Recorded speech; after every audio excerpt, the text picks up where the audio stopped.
man, I gained 10 pounds eating the red and the green M&Ms, bro. I gained 10 pounds so quick. I'll chop it up today. How you brothers been for the week, man? Oh, we've been good. We've been good. Good. Yeah. We can't ignore the ratings. I mean, this light skin thing is working for me and Derik. I heard it's more market. Where do we start?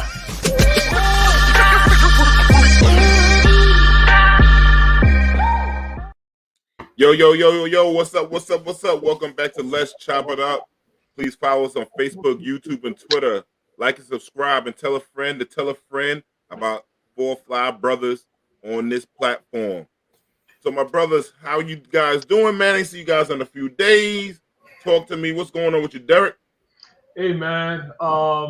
Just a little of that, man. I'm a little down today. A little somber. I just came back from I had a funeral that I went to today. Very important person in the lives of my family. And I just want to shout out to the Sapin family and to 90 gentlemen, very distinguished gentlemen, scholar, professor at Hofstra University, and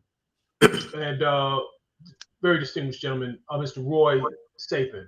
So my family, you know, we really loved him. My children grew to know him as Papa Roy, as they called him, and he was a very important person. So so our hearts are with him and his family. And my man is back in the back. Yeah. So yeah, it's, you know, so we're missing him today, and that's what's happening right now. So my thoughts and my prayers and everything else is with him and his family as well. So but you know, so I'm here, so I'm blessed. Listen, hug your people, love your people, man, you know, and give people their flowers. I know the man was 90 years old. Seemed like we expected another 10 to have him another 10 years, it seemed. You know, we knew, but it is what it is. But I don't want to bring y'all down a little bit, man. So but yeah, but life is good otherwise, man. You know, my kids are well, and I'm doing all right now. And this is the highlight of my weekend, man. My weekends, I always say, man. So I'm glad to be with you guys. So Rod, what's going on with you, brother? How you doing? Everything's good. You guys can hear me? Yeah. Mm-hmm. Yes, sir. Okay, good. I'm, you know, as usual, having a little technical difficulty. But no, my week was you know, I got a lot of rest pretty much. I just slept a lot. Kids are good, family's good. Definitely can sympathize, Derik, for your loss and everything. And you're right. Give people their flowers while they're here. Appreciate people while they're here. You know what I mean? But I don't really have much to talk about. You know, I had a really, really uneventful week. You know, Kelvin didn't pop into my head this week, so there were no events. You know what I mean? You know, went to the gym a couple of times, but really, actually, nothing happened for me this week. And actually, that's a blessing sometimes. You know what I mean? Yeah. So nothing negative to report, nothing positive to report. It's just I'm here, happy to be here with you fellas. All right. No news is good news sometimes, man. That's right. Yeah. Melvin, what up, DJ Melvin? Yeah. Melvin, sorry for the loss. Thank you, Melvin. Thank you. Kelvin, what's going on with you, brother? You know, everything is good. I'm trying to have, you know, a positive attitude. You know, I think we start the show a lot of times, and I'm talking about the natives and things like that, you know, but I got to stop doing that. I got to take life in and enjoy it. But I was thinking of something. You ever have a situation that you're reminded of, and it's a tragic situation, but somehow there's humor in tragedy? And I was thinking about this story with my great-great-grandfather, who I really, really love. This happened a while ago, but I thought about it today, and it just made me laugh. And it's probably foul for me laughing, but it was just funny. He was just really, really a great man. And he really loved my great-great-grandmother. They got married late in life. It was her second husband. They got married when they was like in their late 70s. And he was admitted to Mary Immaculate Hospital in Brooklyn once. And they didn't treat him right. He got bed sores. They wasn't turning him. And he vowed, he was like, I would rather die than go back to that hospital. Unfortunately, He got sick, and the ambulance will come and take you to the closest hospital, right? They take him to Mary Immaculate, and he don't realize he's there. He's in there for like 6 or 7 days. He's about to be discharged. On his way out, somebody mentions that he was in Mary Immaculate. The man got so upset and went off.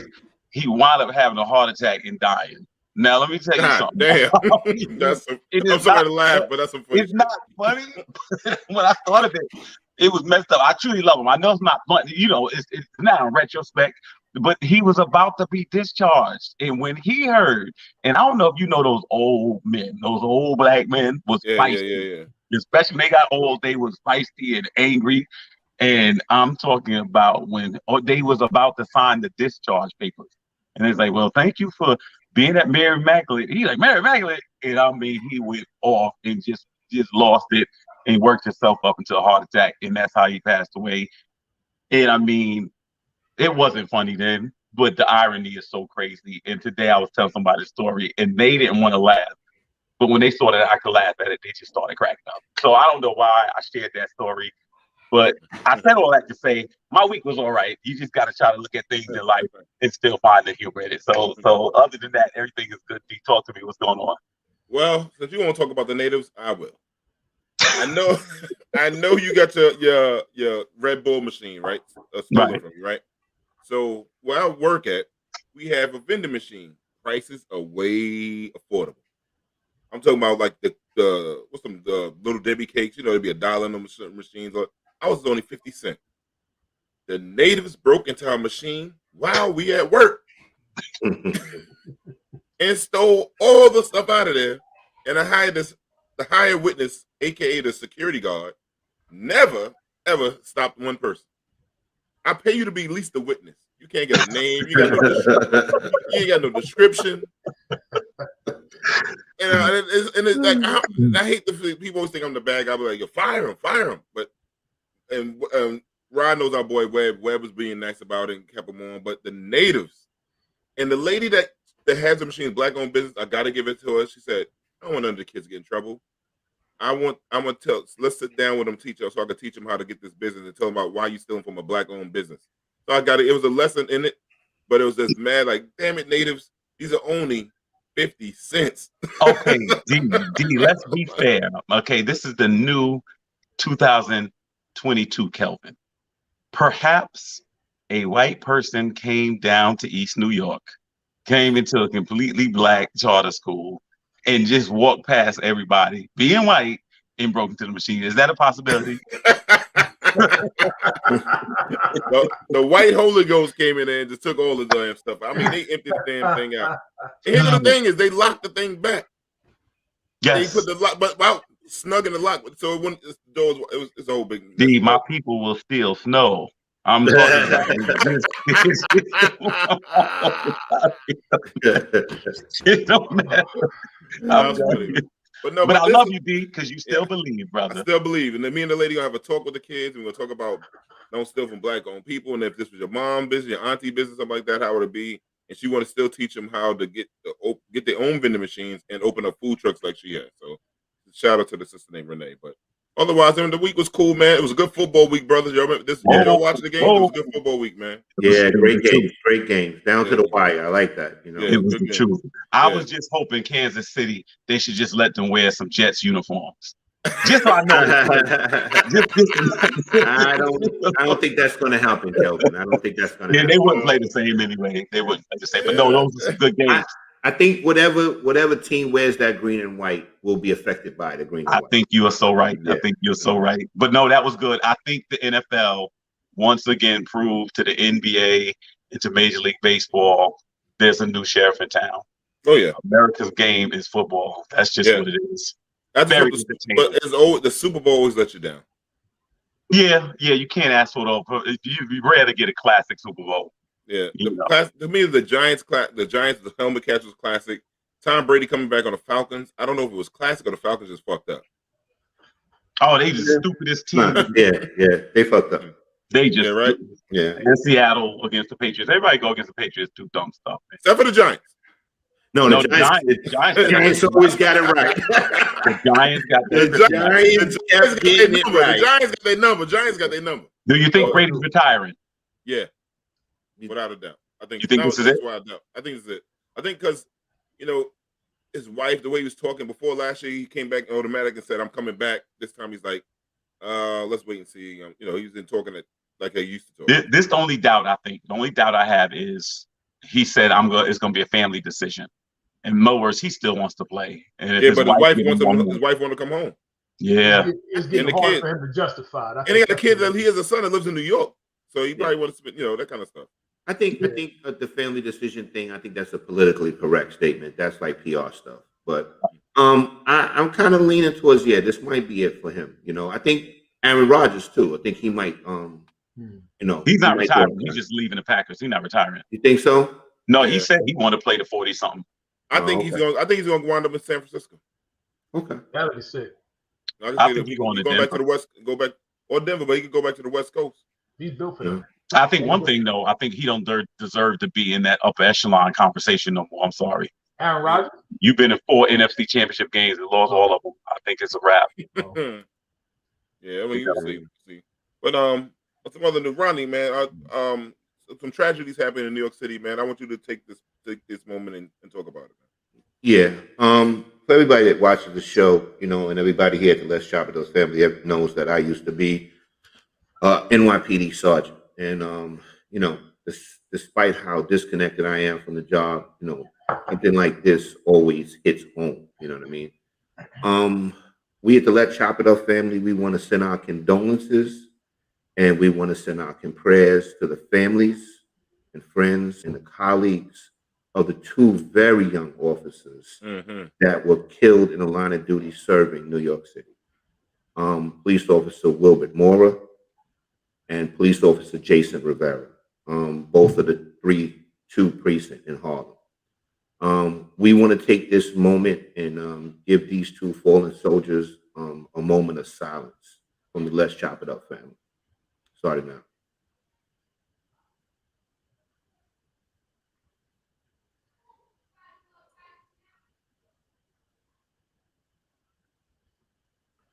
Thank you, guys. And also too, our we talk about the fallen soldiers, but there's also another soldier that survived the incident. Police officer Summit Salon, who has to live with this tragedy for the rest of his life as well. Yeah. So it's not just all based on the lost soldiers. We also have a surviving member of the NYPD that has to live with this for the rest of his life. All right. Yeah, man. It's very, very unfortunate. Continuous violence in New York City. It just doesn't cease to amaze me how people are just reckless with the lack of respect for life.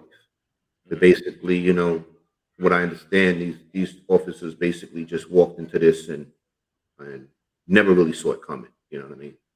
So it's very fortunate. Very, very young officers. One was 22 and the other one was 27. Wow. That's entirely too young to lose your life, especially in a profession that you chose to serve, the New York City Police Department. Rodney, I think I remember hearing that Officer Rivera, he's 22. He actually joined because he wanted to serve the community, because he was aware of the, just aware of the relations between community and the police officers. He wanted to be a bridge for that, and be an example, and it's kind of sad to see that happen, just to see him lose his life the way he lost it, and knowing what his intentions were. He went into it with just the greatest intentions, and to see this be the result before he could just snuffed out before he could do any good, It's sad, We've covered a lot of tragedy over the last year. We've covered a lot of stories, but Rodney, I saw something different in you when we talked about this story. And I'm sure that there is, I guess, a brotherhood or some type of fraternity amongst officers and retired and active officers that I could just see the hurt in you when you're in a precinct and something happens. How does this kind of reverberate through precincts across the board once you hear something like this? What is the morale of officers once something like this happens somewhere in the city, regardless of which precinct you come from? Well, I've never been in a command where a police officer actually was killed in the line of duty. I was in commands where, officers have passed away from like natural causes, actually while they were active members. And that right there, just alone, it affects you. There's no way it cannot, because you got to realize you're at work more than you're home. You're at work with these people more than you're with your family, actually. Yeah. So you create these bonds, and sometimes you create these dislikes, because don't get me wrong, everybody doesn't like each other at work, Right. But the thing is, there are bonds that you create in the police department that I've created in this police department that I still have connections with certain people to this day. And I'm going into my 7th year retirement. You know what I'm saying? I still stay in touch. I have a lot of friendships that are still intact to this day. Right. But to see a member of the service fall like this, it has to be extremely traumatic, because you start your day at roll call. You're standing roll call with these people. You know what I'm saying? And then during the tour, someone loses their life. You could have been that person that was standing just next to him at roll call. You know what I mean? Or up in the locker room changing with him and just had your last joke with him. You know what I mean? Because in the police department, there's a lot of jokes, a lot of funny stuff, a lot of hazing, not harmless stuff, not anything major. Allegedly. No. Allegedly, I heard Rodney do somebody in the lock a few times. Allegedly. I'm not. It was a long time ago, Long time. But it has to hit home. Like I said, I've been disconnected from the job for like going on 7 years now, and hearing this, it still affects me to this day. You can relate, to it. I can imagine. I can only imagine, bro. And like I say, like Derik just finished saying, this young man, I saw videos of him. His intentions were good, to come on and actually help and serve the city and help people. He's what you help. wanted. Yeah, and which is what he wanted. And I feel that most of the people that come on New York City Police Department, that's their intention, But despite, some of the ugliness that we discuss about the police department, from what I saw in my career, majority of those people are good people. Gotcha. And I will stand by that. Gotcha. Definitely. Well, thank you for sharing that, Rodney, and my condolences again to the family, and to you and all the other good officers that are out there. Yeah. Thank you. And then some more tragic news. Actress, director, producer Regina King's son, Ian Alexander Jr., died at the age of 26 from a parent's suicide. Seemed like he still had full of life. His mother always talked highly about him. Award shows, we all seemed like, I guess we saw all the stuff, videos, and she talked how much he meant to her in her life, man. Shout out to the sister Regina King. Our condolences go out to the King family. Sorry for your loss. I'm so sorry. I don't even know what to say. So I can't. 26 losing life so early in life is so dramatic. Yeah. Well, life hasn't even started for you at 26, believe it or not. Yeah, it hasn't, man. And we all know that here, Yeah. So it's amazing. You're sitting there like, what? So what is so bad? I mean, listen. We were all 26. We knew the highs and the lows of life. You know what you feel like at 26. But good Lord, man, it's just so much life left to live. If he could just get it in his head, somehow he could have just understood. I think, like you have so much more on the back end, man. Whatever you're going through right now, not to minimize it, but just push through it. I think also, Derik, it's a good lesson to people that understand that affluence and perceived success and things like that does not stop people from being despondent or depressed.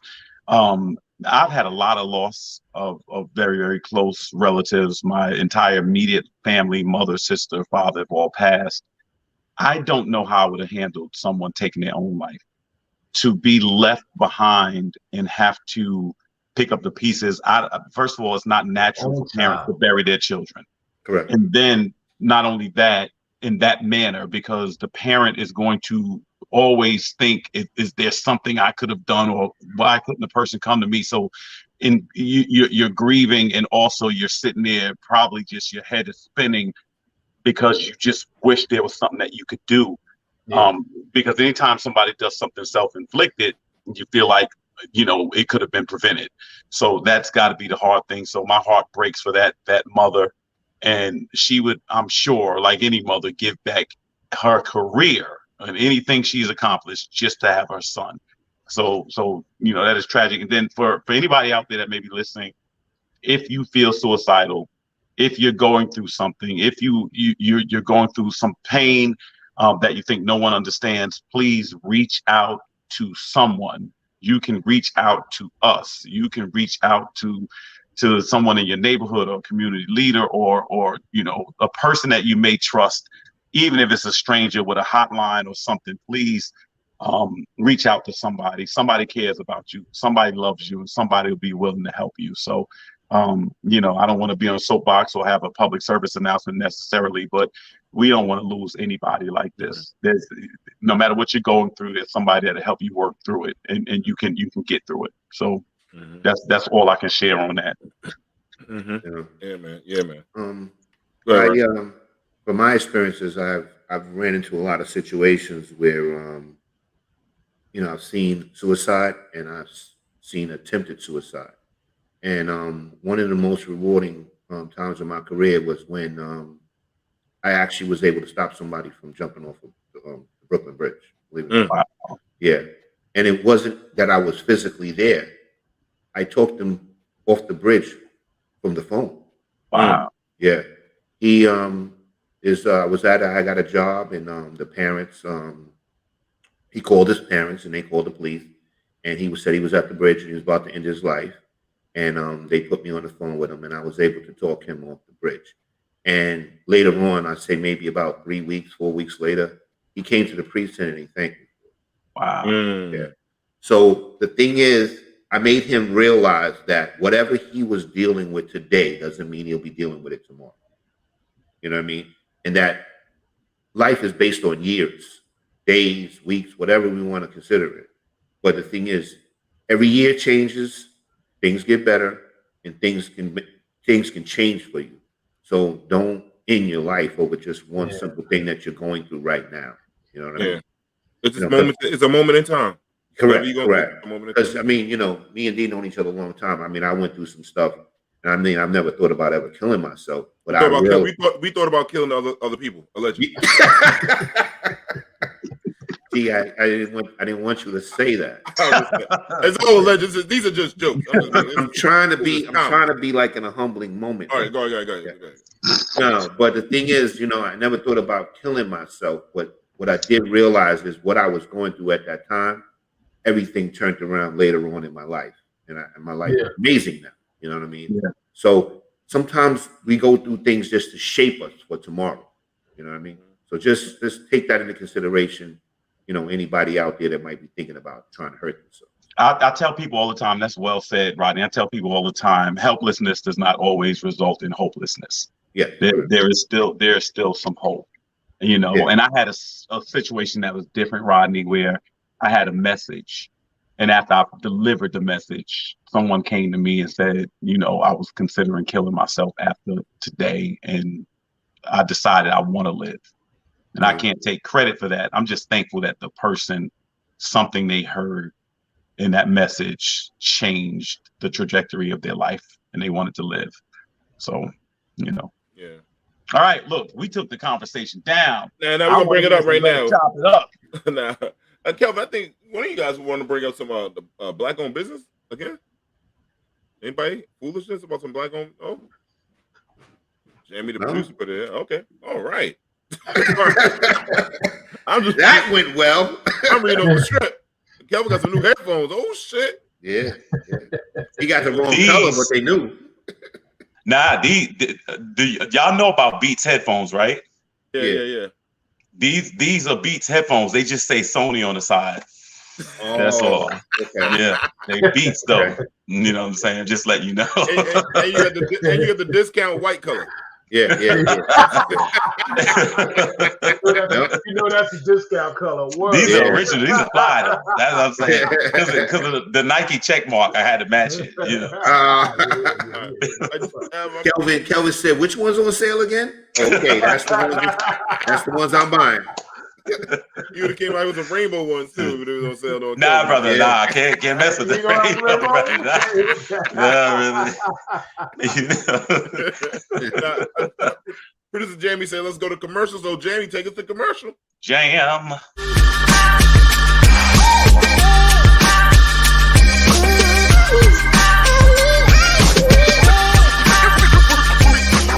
Orchard Blue Counseling Services, or known as OBS, is a private mental health practice based in Southeast Queens, New York. OBS's founder and holistic psychotherapist, Serene Prince, is a Queens native with Caribbean roots. Serene is committed to providing culturally competent holistic psychotherapy to diverse communities while curating a safe healing space for Black and Brown people with compassion and awareness of their total being. As experts in children and teens, we have curated a mental health and wellness community where children are heard, guided in developing a healthy self-esteem, supported in strengthening their inherited resilience, and learn skills to manage their emotions to develop positive relationships with parents, adults, and their peers. Orchard Blue Counseling Services is designed to help children and adults discover their inner healer as we take the journey with our clients to work towards self-acceptance, self-love, and resilience to manage life's uncertainties and embrace its wonders. Our private practice extends to providing consultant services for personal life transitions and business development, parenting guidance and support, and clinical supervision for mental health students and therapists.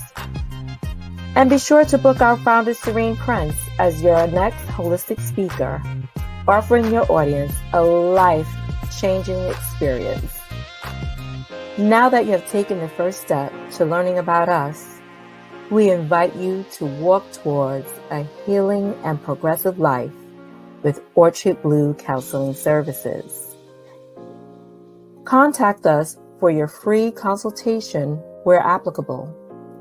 Email or call us at info@orchardbluecounseling.com or area code 516-200-1174.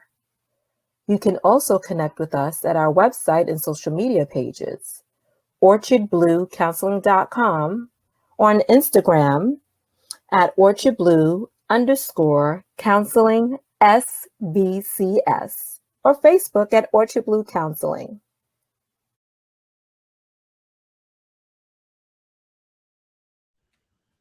Welcome back to Let's Chop It Up. Please follow us on Facebook, YouTube, and Twitter. Like and subscribe, tell a friend, and tell a friend. And I forgot some news. We're going to be on a vacation for 2 weeks. When Black people break, we break. We take a 2 weeks off because it's Black History Month and we need to rest. so we're going to take 2 weeks off and come back to you guys 2 weeks from. Is that Super Bowl week? We're taking that Super Bowl week off. Right. Exactly. And a couple other days for some Black people, man. It's just a coincidence. We're not going to the Super Bowl. Yeah, we're not going to the Super Bowl. Allegedly. No, Allegedly. But tonight, man, we got a special guest with some things that's going on, man, in the world with people trying to purchase cars, new, used cars, lease stuff, getting car parts. We're going to have a specialist on here tonight, my man, Brian Gilbert, who has been in the car business for a number of years, man, for a long time. CJ, what's up, brother? Man. For a number of years, he's been in the car business, and this can help out a lot of ladies and a lot of young people and older people like us. We don't know all the tricks of the trade. But anyhow, without further ado, Jamie, please bring in our brother, Brian Gilbert. What's going on, fellas? What's going on, man? What's up, man? What's up, Brian? What's going on with How you you guys brother? doing? We're doing good. How you doing? Doing well. Brian, so tell us first of all, what company, where you work at, and what other stuff you do, and What's your game? I know, but I want the people to know. Okay. My company's Lit Auto Group. I'm a auto broker. So basically, I'm like an independent salesperson that can handle all makes, models, new cars, used cars, nationally. Or internationally, actually, but nationally. So if you want a Volvo, 2017 Volvo with 20,000 miles, if it's there, we can get it. If you want a brand new car, we can get it. So I'm pretty much familiar with the market, the way it is, the way it's been, and the way it's going. Okay, and Brian, also tell us like what you work for major dealerships at times too, right? I have my background is at working with dealerships. I've been in the business for approaching 30 years. So for like the last 10 years, I've been making my own deals with my own clients because over time you have your own contacts who refer you customers like you, D. Mm-hmm. And I like getting the money when I refer somebody. clients. So come to me, I get referrals. But go ahead, Brian. Brian. I'm sorry. How you doing, Brian? I want to ask, what is one of the biggest, most common mistakes you see people who want to purchase cars? What is the biggest mistake you see across the board that you would say? From the customer's perspective? Customer perspective.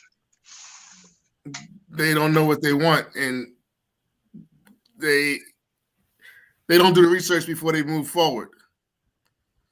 And they try to negotiate it, like say, you want to buy a car, but you're not sure exactly what you want to do, or you're not prepared, and you'll start working the deal and negotiating the deal prior to you knowing what you want. So it's okay to shop around and look around, but it doesn't matter. They can save you $100 if you're not prepared to move forward at that time. So do your research first, and then make your deal and negotiate your deal thereafter. Gotcha. Okay.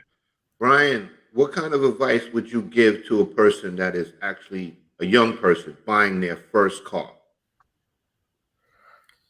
As far as negotiating the price. They need to research the car and what the market is on the car they're looking for, so they know what the market is on what they're looking for. So like today, the market is pretty crazy. Where it's a seller's market right now. It's more crazy than it's been in the last 30 years since I've been in the business, where cars are way overpriced. So before, how much could you save? It's like how much more you will pay. Like I'm buying cars for customers $3,000, $4,000, $5,000 over sticker price now. That's what the market's been for the last 7-8 months because of supply and demand. I guess it initially started with COVID, but over time, when COVID first came, they stopped making cars, but they kept selling cars. So the supply got depleted, and the manufacturer can't catch up because they don't have the parts available. The truckers aren't moving parts or moving cars right now. So they keep selling because if you had at least 3 years ago, you still need a new car. So it's a seller's market now. So it's not really, unless you have to buy a car, this might not be the best time to get one. Mm. Yeah, Brian, you just alluded to a question I was going to ask, which was why the price is so high right now for used cars. Because I did recently, I helped my goddaughter look around for a car, and we settled in. I think it was a good purchase, on a Toyota. But I did notice that the prices were very, very high across. Now we did have what I did like and when you mentioned research, what I did like was we were able to look around online a lot, because I think the internet has really changed the game with regard to research. Obviously you can look at a bunch of different dealers and you can kind of compare prices, and we kind of went in with some criteria that we were looking for the car, and I think we settled on good value. But I did notice that those prices were very, very high, but I actually was tasked with a few of the women in my life who want to know what advice would you give a woman who's looking for a car, because they often feel as though that that they feel like there's almost a predatory feeling when they go in and look for a car. They don't feel very comfortable, they feel as though they're going to get taken for a ride, So what would you tell them? What would be a good game plan for them to come in so that they feel a little bit more comfortable looking for a used car or shopping for one? I think for women or anyone, if they educate themselves, because I've been working in dealers for 30 years. I don't even think they predator on women. They predator on weak if you don't know. Mhm. So black people, Spanish people, sometimes they don't know. They take advantage of black and Spanish people if you're not educated. But white people get taken advantage of too if they can, because sometimes they don't know. But generally, like I worked in Manhattan mostly. So when black and Spanish people come in, sometimes they don't educate themselves as much, or they're more emotionally attached to the transaction. It's a matter of doing the research and knowing what you want before you go and working your deal thereafter. Where's So- the good places they can do the research? So educate yourself first before you go in, because it's not like they're not trying to help you, they're trying to help themselves. Right. Then all the information is available for you, like online. Like you said, you went online, Yeah. see what was available. So educate yourself first before you go in. And then if you need help, like there's people like myself, there's other brokers also that you can work your deal directly with one person, as opposed to working with, like if you're looking at different cars and different manufacturers, you have to deal with 7 different salespeople by going from dealer to dealer. If you deal with one person, then you can get a rapport with that one person and make that deal directly with one location. That's what I want to ask. What is the role of the broker? What does the broker save you from? The grief of running around from dealer to dealer, more so that. So And if I negotiating walk me through it, Brian. So if I come to you and say, Brian, I want a BMW, like you said, a 2017, and I want all-wheel drive, I want whatever. I go to you, you secure that car for me, you negotiate it for me, and then you just take a percentage of what we negotiate. Is that how it works? Basically, I'll get paid by the dealer and or the customer, depending on the structure of the deal. So in a used car scenario like that, I'll get you into the dealer. We'll find a car that's available. No, I want something specific. Okay, so then we'll look online around the country and see where the car is the way you want it. Say the car's in Michigan, then the cost will be associated with that car. Say that car is 40 grand. You say it's okay. You leave me a deposit. We get it approved. We'll bring the car in from Michigan. Now, Brian, I want to ask this question. I live in New York, and I will never buy a car if someone's selling it from a 718 or 212 area code as an owner, just because the streets are so bad. Guys, have you been in that situation? Usually I would do a 516 or 917, 914. I would just think, if I go to an area where the streets are not as bad as they are here, do people look at it like that? Am I right for that? Because I don't know where the cars come from in the country. You know what I mean? And so are there certain sweet spots that you prefer, that you have business dealings with, that you say, I usually like to go and get the pool of cars from this area in the country? Well, if I had a choice, I would buy cars in Westchester or Long Island, because the streets might be cleaner. There's not that much parallel parking, so the bumpers won't be messed up. Because you'll see cars, that's a Bronx car, that's a Brooklyn car, because the bumpers will be messed up both sides. But in the city, you're going to get a car with lower mileage. So like a car in northern Westchester, they're going to be putting maybe 15, 20,000 miles a year on the car. Whereas if the person lives in the Bronx and doesn't drive all the time, or Brooklyn or whatever, they may not drive as much. So you're going to get a lower mileage car. You can paint the bumpers. So it depends on what you're looking to do. And I would check the car out either way to make sure everything's okay. Be careful with cars that come from Florida or on the water, because they may have been in a flood. Yeah. But now you have Carfax and stuff like that. You can check that out beforehand. How reliable is Carfax? Yeah, that's what I wanted to ask. It's 1,000% better than we was 20 years ago, but it's not foolproof. It's like, say, if I have an accident, I can fix it myself. It's not on the Carfax. Right. But you can get hit by a school or get sideswiped by a school bus, make them pay for it, and now your car's a bad Carfax. So it may not even be worth it for you to bang it for a $500 claim, because now the car's a bad Carfax, so it's worth less than every car that's out there. That's the same thing. Brian, from my experience as far as Carfax, what I know about Carfax is that if there was an accident and a police report was made, it may not make the Carfax unless there was an insurance claim. Is that true? Yes, insurance claim will make sure that it would hit. It It's was possible hit. the police report, but the insurance claim will have to hit. But I was under the impression that the police report won't go on the Carfax. Basically, it's two people have an accident. There's somewhat some damage, and then two people agree that this one's going to pay for it. That won't make the Carfax unless they go through insurance. Correct. Okay. All right. There's I'm trying to think about. There's another question I had too. I was having a conversation with someone that I known that was had a car that was coming off a lease. And tell me if I gave them good advice or not. The car's coming off the lease. Considering how used cars are so expensive right now, instead of just turning the car in, maybe they should purchase the car and then resell it and actually make money off the car. How long ago was this? This was maybe 2 months ago. That was good advice. Okay, thank you. Just wanted to know that.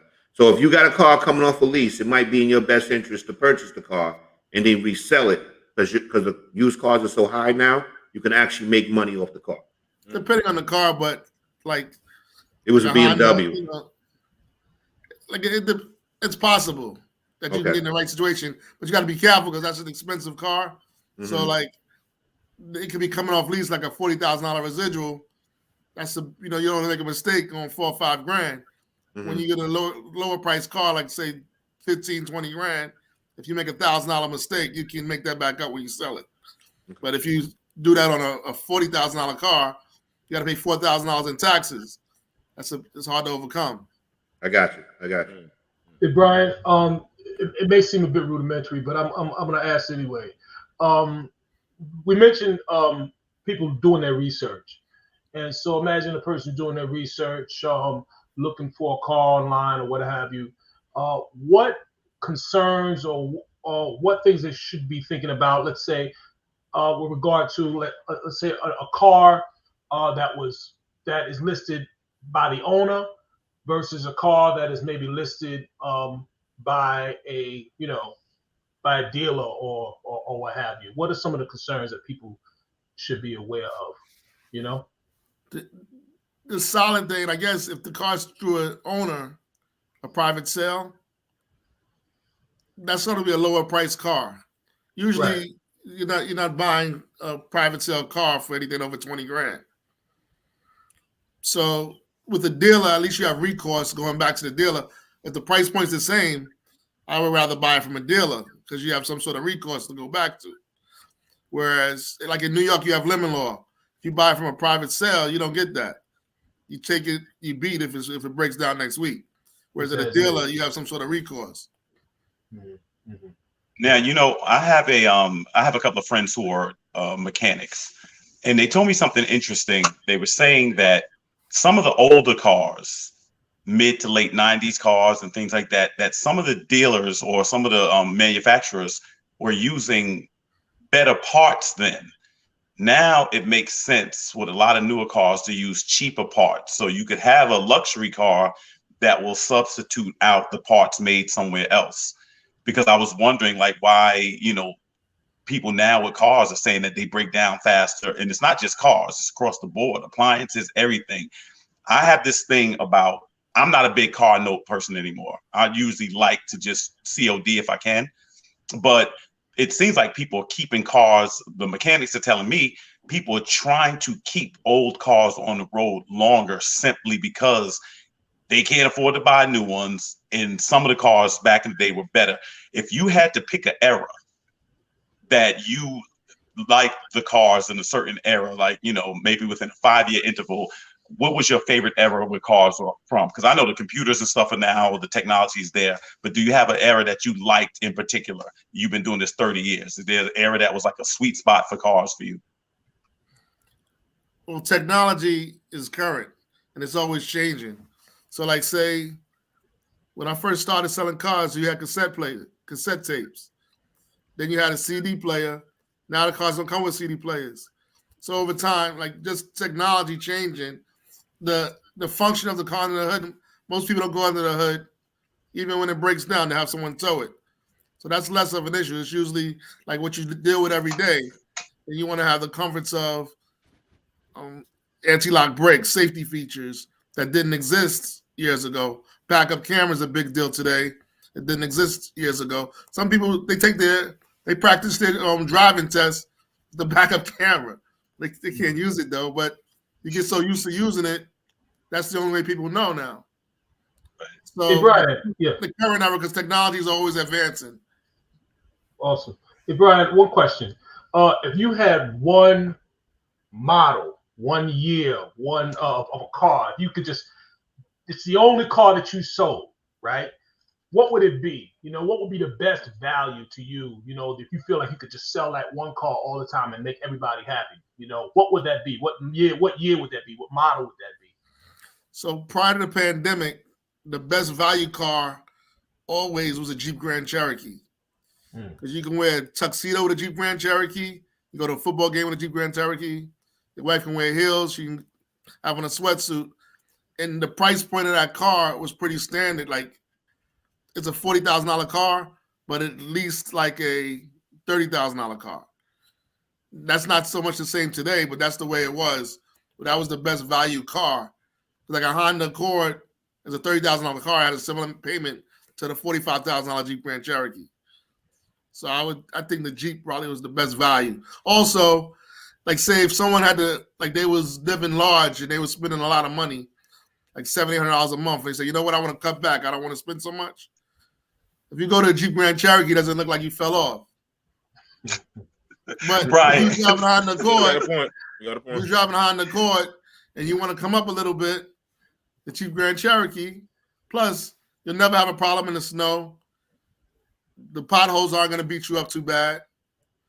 So that would be the number one car. I'll be honest with you, Brian. I don't particularly like American cars. I'll say this, however. People ask me all the time when I'm out and about. They say, I want Brian to rank. They don't want to know analytics. They just want to know Brian's personal thought. Brian, rank the Toyota, the Nissan, and the Honda top to bottom in Brian's order. If you had to buy one of those three, give me the top three in order, number one being the best. So say it, give me the three again. You got Nissan, Toyota, and Honda.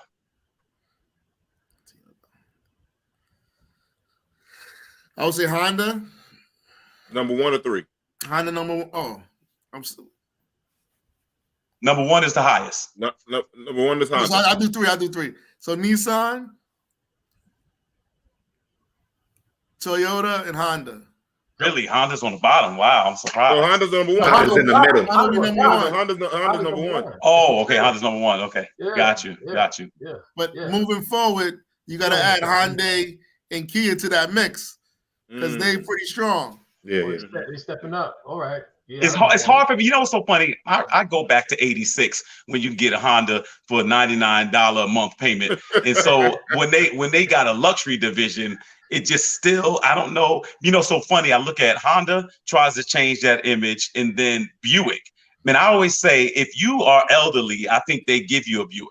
And if I've never seen I don't think they allow you to drive a Mercury unless you're 70 plus. Like, I don't think you're allowed to have one. I've never seen a young person drive a Mercury, but it's funny how they change. Like, who would have thought Oldsmobile would go out one day, right? It's amazing how it is. And I heard they didn't move with the times. As well as they should have. I love the Cutlass, man. Oh, man. I tell you what, though, if the zombie apocalypse happened and I need to start one up, I'm taking the Toyota, man. I'm serious every time, bro. I'm looking for the Toyota. If I need. Now, I heard Nissan is hard to fix. I heard Nissan mechanics say it gives them a lot of problems because you can try to change a light bulb, got to go through the glove compartment and all those things like that. I don't know if people consider maintenance. I think that's one of the things, Brian, that maybe new car owners don't recognize early on is the maintenance. When I was a kid, my father and all of them would be under the hood. They change their own brakes and stuff like that. Today, you just relying on a dealership or a mechanic, and they get paid an inordinate amount of money now. Newer model cars, they're not going to be much of an issue. Over time, I think the body will fall apart on the Nissan first. Gotcha. Under the hood, from car to car, it's pretty much the same. But in that order, I think the Honda is going to be the most sturdiest car down. But I brought up Kia and Hyundai because I drove Kias. If you get a chance, drive a Kia Optima versus Toyota Camry, you'd be like, oh my God. Because I drive a lot of different cars. And it's kind of hard to fool me and have me surprised. I was surprised how well the Kia Optima drove as opposed to me driving a Camry for a period of time. Oh yeah, Really? Masali had a Kia, and the Kia route. Kia was phenomenal, bro. I swear by the Camrys, man. I swear by a Camry. That I'm telling you, them cars are bulletproof, man. They start up every single time. But Brian said, I know you guys in the American. I got a Cherokee. My joint got 200-some thousand miles. That joint and the Cherokees hold tough, man, for a long time. You got damn near shoot a Cherokee, man. Yeah, man. So Brian, let me ask you a question. What is something, some of the most common luxury requests that you get when people are looking? I would assume people want the BMW usually. I mean, I would always assume that. I used to be a BMW guy, not a big Mercedes guy, definitely not in that bracket no more. And I probably settled with the Lexus. That's what I've been with over the last 10, 15 years. Lexus ain't settling. Lexus is not settling. No. I mean, when I say, I don't mean like that. I'm talking about, I kind of settled in on, that's kind of my lane. Because I used to, when you're younger, you want the handling of a German car. When you're older, what you need is something that can just have some luxury and a little sportiness or whatever like that, But so what do you usually get? What's your most sought after car? And I'm saying kind of almost with the luxury division. Well, BMW is always popular. It's still popular in the streets. Depending, my client base varies, I have clients that's 20, clients that's 70. So BMW stays strong for the younger people. Mercedes is still Mercedes, BMW, Audi is strong. I don't get too much Lexus action. Not for any particular reason, but BMW and Lexus. I mean BMW and Mercedes. Yeah. They try to make a jump. Oh, I'm sorry. No, go ahead, Rod. Those are two car brands that symbolize more status. That's what I feel. Yeah. People feel you have more status. You're driving around in a Mercedes or a BMW. Yeah. But I was never really big. And then Audi gets thrown in there a lot. Yeah. Audi maintenance is miserable. The maintenance on an Audi is retarded. I mean, you can. Excuse me, I shouldn't have said that. Well, I shouldn't have said that. But the repairs on an Audi, basically, you can lose your home having an Audi if you ain't got money like that. Yeah, it's big money. I think a brake job's like $900. The brake jobs on BMWs are high. Them Tellurides look really good. Yeah. Tellurides is big. You know who I always thought wanted to make a jump and never could, but they made the jump with Price. There you go. Always thought forever a Lexus lady. That's right. My wife is. I always thought that the Acura was a lot more pricey than it was prestige. Like, I know it's the luxury division of Honda, but Acuras are nice inside, but they charge like they on that upper echelon, and they're not, but they charge like Acuras are expensive. Yeah. And they are not in that league. Am I off base with that? They would be considered like the Infiniti or Lexus. Come on, brother. Come on, Brian. Look, I got a Lexus. Don't do me like that. Don't give me. You know what I'm saying? I'm supposed to be better. I'm supposed to look down on Acura. How you gonna put me in that class? Don't do me like that. I'm your brother. I'm your brother. They have a similar price point though. They're comparable. Yeah. I got one more question, Brian. Usually when I buy a car, I'm praying price, taxes, and reg, and that's it. I'm out the door. I'm not paying those storage fees. I'm not paying all that processing fees, all that stuff like that. I mean, in pretty much most cases, those fees are just game. Is that true? Well, there's a dock fee in New York City or New York State for $175. Mm-hmm. But everything else is gravy, or they trying to get the money back that they advertise the price lower than what it is. Correct. And they'll bring you in as $19,995, but they need to get you back to $25,000, so they'll add you fees. Yeah, I got you. Okay, Brian, I'm gonna ask you a question, and it may be an unfair question. One of my friends asked me tonight, 16-year-old getting their first car. Should they have a note or not? What do you just your opinion on it? I know it probably depends on a bunch of variables, but would you recommend your 16-year-old to get a note or start off something without a note? Is your 16-year-old local or in college? These are North Carolinians. Is it a girl or a guy? Female. I might rather have her in a new car. So if she's not in front of me or close to me, I can direct her to a dealer to take care of it for her. Gotcha. And it's assuming the price point isn't dramatic. Like if you're gonna end up having monthly payments anyway, put in a new Toyota Corolla, as opposed to paying like say a Toyota Corolla is 23 grand, or pay 18 grand for a used whatever.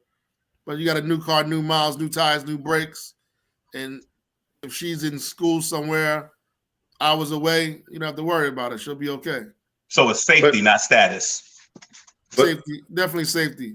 I would look at that pretty much in every case, but definitely for a 16-year-old.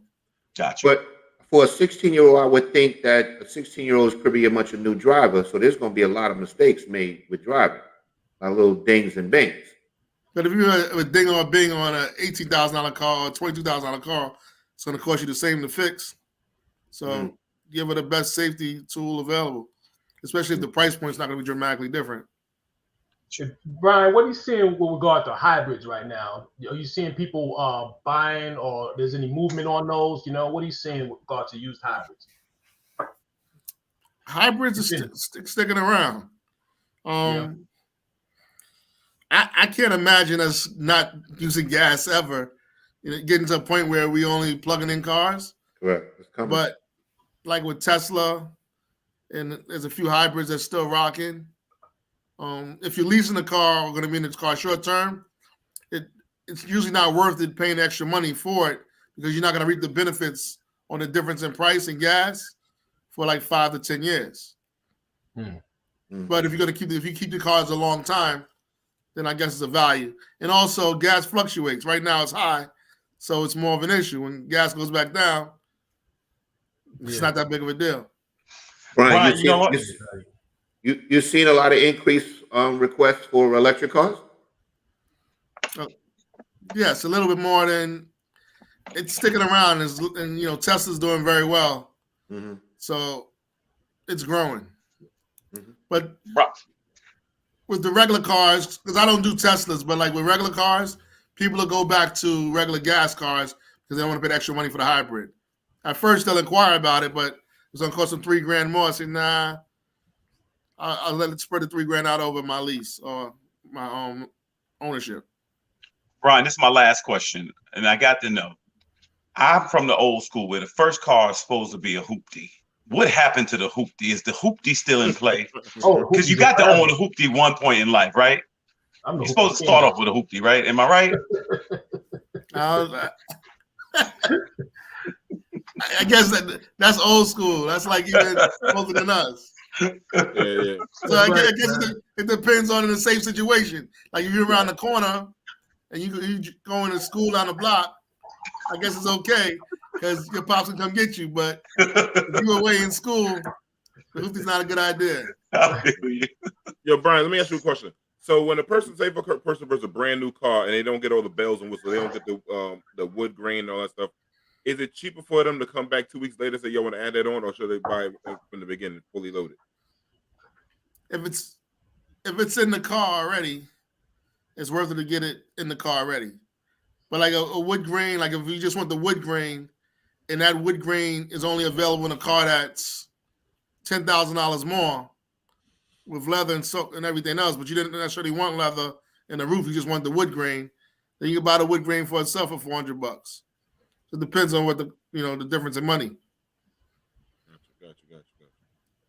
So, Brian, man, where can people find you at, man? Get in contact with you, man. You're a good brother. Know shit. Damn, man. We knew each other damn near 30-something years. Damn. So, where can people find you at, man? How can they get in contact with you, man? My website's BrianGilbertAutobrokers.com. Brian Bill, or any phone number to you? Or just to go to the website? You got the website? Let me give you my number. And Jamie, put in the thing so we can go across the scroll real quick. Let's say it. And you know you old, you can't remember your own number. You know that. Nobody remembers numbers no more. Not no more. And my office number is 914 517 7030. And what's the website again, B? Brian Gilbert, Autobrokers with an S.com. We thank you so much for coming on tonight, man. Giving information to the people. Like I said, this is a good brother. If you need a car any place, any state or whatever, get at him. Any kind of type, he'll get it to you, man. Appreciate you, B. I don't know what Thank that you, music fellas. is. Who got the ice cream, man? But all right. That's that theme music. Man, peace, B. All right. Talk to you Take later care. on, man. Bye-bye. Thanks, Brian, for coming on.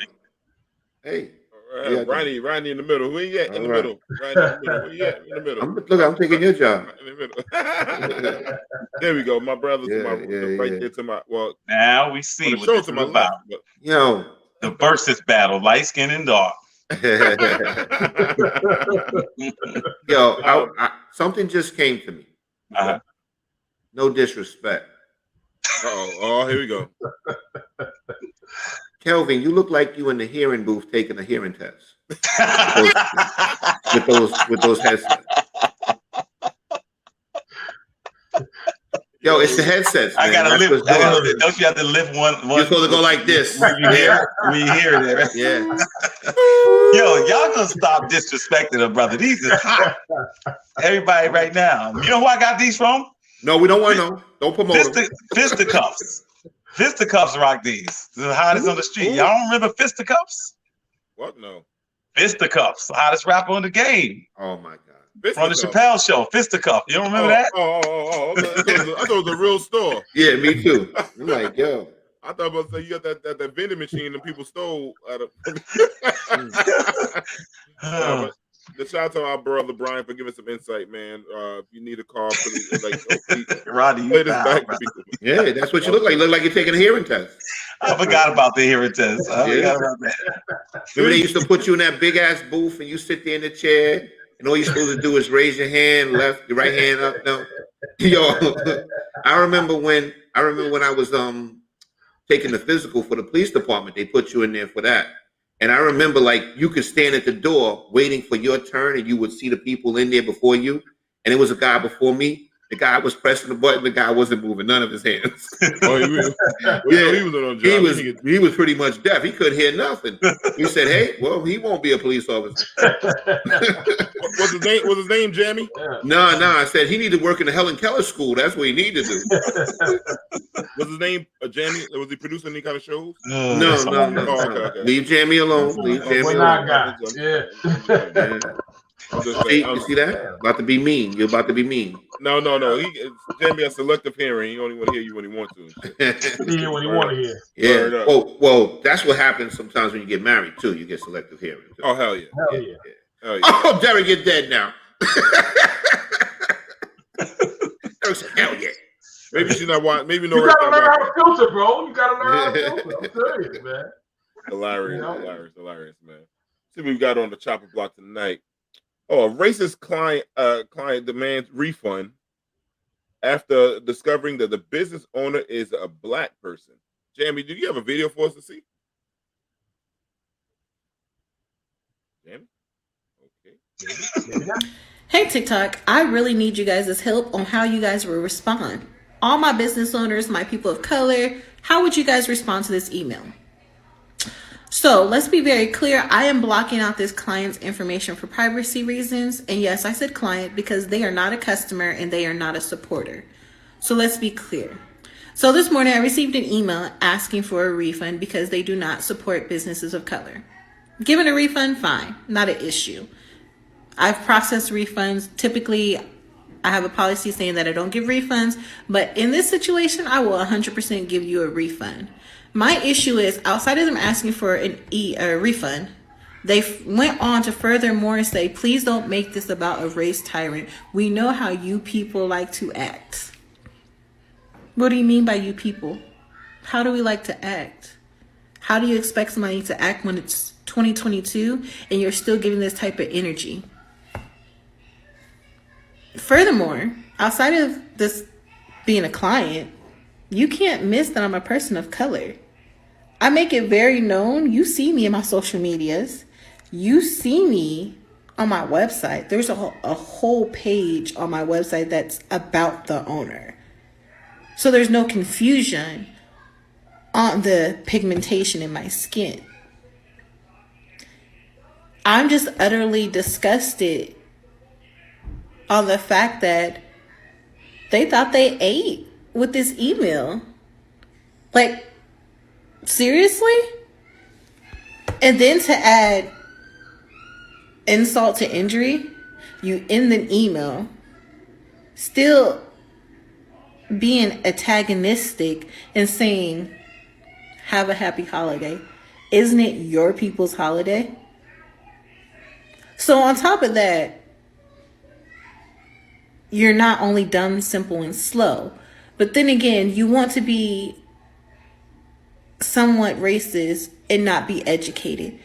That's the most baffling thing to me, is that when somebody wants to be racist and uneducated. So here's a little history lesson. Martin Luther King's birthday was January 15th. The speech he gave was August 28th. So you're absolutely wrong, because it's not my people's holiday. Not at all. So once I figure out what your name is on TikTok, you will be blocked.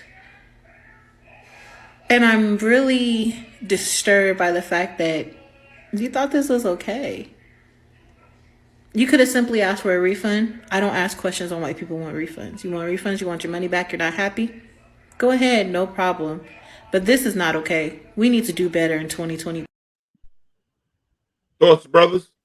Yeah, man, she summed it up in ignorance. You know, you can't expect a person who doesn't, you know, who won't even go. The person didn't even go to her about page to see what she was about, see who she was buying from.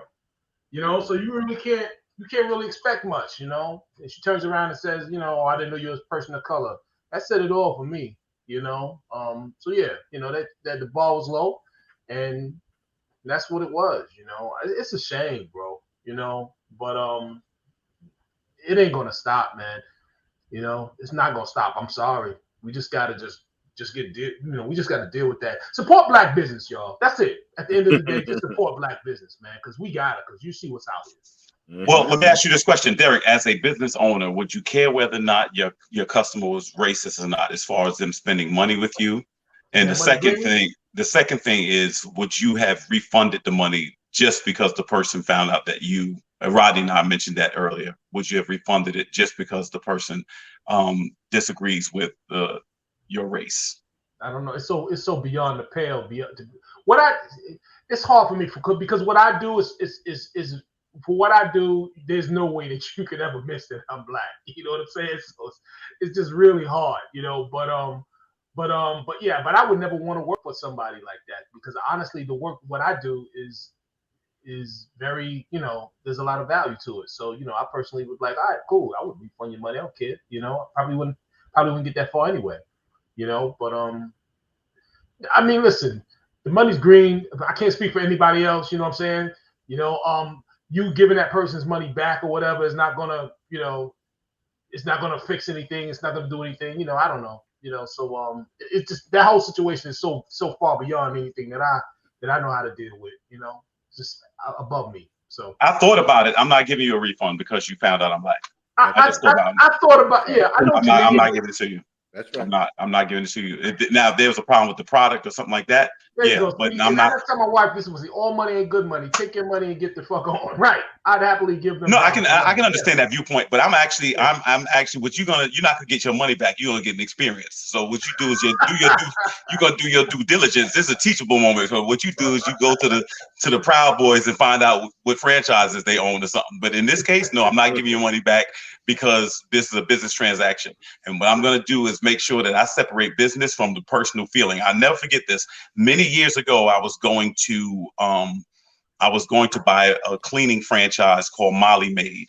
And what they were going to do was give me from South Amityville to Oceanside on Long Island. That was going to be my territory. And so we're sitting there in this meeting. I'm in Ann Arbor, Michigan, and I'm meeting with the people. And they say to me, their marketing strategy is you'll go door to door and meet people and see if they want the cleaning services. I said, well, that's not going to happen. They said, why not? I said, because the South Shore of Long Island does not lend itself to somebody black walking up on white people's property, asking them whatever. Well, if people don't like black people, we won't want their business. I said, I would. I said, I sure would. I said, what I'm going to do is send somebody that looks like them to their house. I would. I mean, that's the reality of it. Now, people be like, oh, that makes you sell out. No, it doesn't. I'm doing what they do. And that's the reality of it. That's how I feel about it. You know, but no, I would not refund the money. And yes, somebody could patronize my business if they do not like Black people. What you will not do, however, is disrespect me. That I will not tolerate. But we spend money with racists, whether we like it or not. And so they're going to have the opportunity to do the same thing. That's why I tell people, Famous Amos putting his face on the package of cookies and stuff. Don't do that. See, that's the problem. We want people to buy into us. No, I want you to buy into the product. Then I'm going to take the money and buy into us. Mm-hmm. We'll be back after this. Nah, I'm joking. With that said, I'm still going to Cracker Barrel. Go ahead. Nah, I'm. We're not talking about Cracker Barrel. I'm good white folk. Good white folk. Good white folk. Good white folk. Go ahead, Rodney. No, I'm in agreement with Kelvin. The thing is, I would not give the money back. First of all, it has nothing to do with the service or the product. She basically says that, hey, I'm not supporting you just because you're Black, so the money ain't coming back. Mm-hmm. The other thing in business that people may not realize, the power is in the money. The more money you achieve in your business, the more you're going to grow, the more you're going to succeed. The thing is, too, we frequent white businesses all the time, and you walk in there and you don't even realize they're racist, and you give them your money, whatever, and they pussy for the long, and they take your money. That's all they care about is taking the money. You know what I'm saying? I would not give that money back. Period. The other thing is, too, she kind of said that she didn't want to reveal the person's identity in the beginning. I'm sure she has this person's email or whatever. I would do that too. I would reveal it. I would. Yeah. Let social media get a shot at their ass. Yeah. You know what I mean? So the thing is, we have to realize as Black business people that the power and the reason you're in business is because of the money. It's not because of anything else. Well, it shouldn't be. You know, I mean, you do something you love to do, but at the end of the day, it's really about money. But I wouldn't give that money back. Absolutely. Agreed. Yeah, D? Nah, come on, man. You know I'm not giving that fucking money.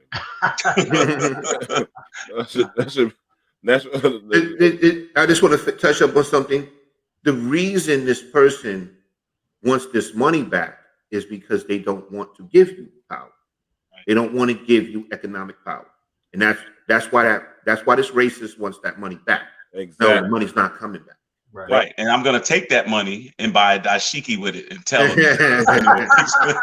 No, you're going to write back to them and say, not only am I not going to give you your money back, but I'm going to take the money I made from you and I'm going to open up another Black business. Yep. That's what I'm going to do. And thank you for your contribution. Thank you for your support. And I'm going to employ a whole bunch of Black people. Yeah. Take that money and find the Black business. And it also goes to show you what I'm doing is working. You're afraid of me progressing. That's what the problem is. Yep. I was going to be always trying to think they could be above us. Yeah. Well, they only see us as consumers. That's why. Yeah. They don't want to see you as anything else besides a consumer. Yeah. That's why you got to stop buying all that expensive, crazy shit too. You know. Right. They target it to us. But then they don't want to own that they are targeting to us. They just want to take the money. That's it. Jeannie Mae and Jenkins and Young Jeezy raising their newborn child to be gender fluid. Did you say Jeannie Mae Jenkins? Well, I guess the name is Jeezy. Last name is Jenkins. Her name is Jeannie Mae Jenkins. They married? Yeah, they married. Okay. Jenkins. I mean, somebody's got to start with this. I mean, okay, I'm going to be honest with you. Before we start, let's clarify this a little bit more. Like, D, is there any more information about this? Like, you know, I guess they want to make sure their child picks their own gender if they want to be a boy today, and then they don't be a girl. I guess I don't know. Okay, right? I don't know. Young Jeezy used to be in the trap. Yeah, he used to be in the trap. I don't know why I think. But we are talking about a newborn baby, correct? Newborn baby. And they're going to grow up to be whatever, I guess, fluid. Your job as a parent, one of your main jobs as a parent is to give your child correction. You know, when you see a child misunderstanding the world, or when, you know, when they're not in alignment, you gotta give them correction. You know, there's no such thing. You gotta tell them. You know, you have to show them this is what you have. You have you have to have a conversation or whatever. You know, they're showing their body, their penis, their whatever. You know what I mean? And let them know you're a boy, you're a girl, whatever. The whole gender fluidity thing from such an early age, that's child abuse to me. I mean, almost neglect, almost to me. Well, Derik, can I add one thing outside of correction? I also think direction is important as well. You know what I mean? Listen, yes, direction, but what I'm saying, the reason why I said correction is because they're already getting direction, right? You need to correct the direction at times. You know what I'm saying? And let's just call it what it is. You know, I mean, it's just like there's something there is a push in a certain direction. All right, and oh shit! I knew they was trying to sabotage him. I knew they was trying to sabotage. You're not gonna shut him up. You're not gonna stop him. The letter people got him. He right. But no, I think at the end of the day, I understand Derik's point. Do y'all believe in this? I don't. No, I don't believe in it. I don't believe in it now. As a you know, they're trying to stop you. Taking a nation of millions to hold us back. Oh yeah. You see what's happening? Ryan got the shirt on. Ryan got the shirt on. Oh, yeah, that's right. And I want y'all to know these are Public Enemy headphones, by the way. That's why I match my shirt. No, they're not. They would be black if they were Public Enemy headphones. No, that's true. I can't. No headphones are just for the public. Everybody can use them shit. No, we got like. I'm very big on, you know, parents raising their kids the way they see fit. You know what I'm saying? Because I don't want anybody coming in and telling me how to raise my kids. Mm-hmm. But since we're talking about the top topic, I'm giving my opinion. Now, this is a newborn baby, correct? Yes, sir. Okay. I think that children, very young children, are not in a position of making choices like that because they are children. And I do remember reading with this topic that I think he or she said that children should make their own choices on what they should be. We had this conversation on previous shows. Children can't make certain choices. That's why they're children. You know, I think down the line, if a child decides that he or she is lesbian or gay or whatever, that's a decision that they make down the line as they get older, have a little bit of experience. Right. But now, if you're born a boy or if you're born a girl, then in my opinion, that's what you are until you're old enough to make the decision to say, this is what I want to be. You know what I mean? So as a newborn baby, to say we're not going to announce the sex of our child because they should be gender fluid, I don't agree with that, and I wouldn't do that in my family. You know what I mean? So that's just my opinion. Couldn't have said it better. Yeah, man. Yeah. And the main thing is, if you feel the way you and I feel, and the way Derik feels, and the way D feels, you know, there should be no backlash about it. It's the way we feel, just like people feel the other way that they feel. I believe that I tell people all the time, if you're a parent, you're there to govern your children's lives. Correct. That's why you're a parent. That's it. That's it. You govern their lives until they're able to come to an age of accountability when they can govern their own. Now, one of the ways you know you can govern your own is with some bills come to the house in your name and you can pay it. If you can jump in on this water bill or this electric bill, then we can talk. Until then, fall back and put on them pants that I bought for you. And don't touch that goddamn thermostat in here during the winter. And my thing, I hope we could find someone that parents are doing this. I don't know, when you say gender fluid, what kind of clothes do you put on a child as they're getting bigger? Like, you can put onesies on and yellow onesies or white onesie for so long. Do you start, if it's a born with a penis, do you start buying boy clothes? Or born with a vagina, do you start buying girl clothes? And then when does that decision to make that, you know, I'm just trying to figure that out. I really don't think they subscribe to what, I don't think they believe in boys' clothes or girls' clothes. So what do you buy? They're getting whatever the child wants. They're getting away from all that. That's the reality of it. So you don't, in other words, when I was a kid, my room was blue, my sister's was lavender. Now they're like, that's wrong. They got me a truck. They got her a doll. That's wrong. So in other words, people just don't want it. Basically, everybody wants to blend everything together with the lines or just completely mixed. It's just gray area. And I for one just I don't subscribe to it. So I guess people have a right to subscribe to what they want to. Exactly. But as for me in my house, I wouldn't do that. And that's just it. And you mentioned something, Rodney. Listen, as a parent, you have the right to parent and raise your children however you see fit. And you should always have that right. You know what I mean? You are the first line of defense between your child and the rest of the world, the harms that happen in the world. So it's your right. You have to be given the tools to protect, correct, direct your child, you know, and that's it, you know, but with that, you have to use it. There's a lot of information that comes in that you're just not going to agree with. And I think the world just has to understand that and accept that, you know, and that's it. I do not, you know, as for me, you know, I listen, I have to explain to my children what the world is like. I have to prepare them to live in it. And I have to prepare them and explain to them that there are going to be a bunch of people out there who are going to think differently from you. All right. And that's okay. You know, people who are going to identify and walk and live and look different from you. And that's okay. But you have to know who you are. And it's my job as a parent to instill that knowledge in them and to build them up with regard to who they really are as a person, and not be confused and not be told and not be made wrong for being who they are. Whatever they wind up being, I don't know who your children are going. You don't know what your children are going to grow up and be, and what they're going to believe. You know, there are a bunch of things that I believe now, that our generation believes in mass, that is much different from, let's say, the previous generation in certain ways. So we don't know what's going to happen, but you have to at least give them the tools and give them the proper information. So yeah, I'm going to leave it at that. The thing is, we talked about this on the previous shows with like the Smith family, Will Smith and Jada, whatever.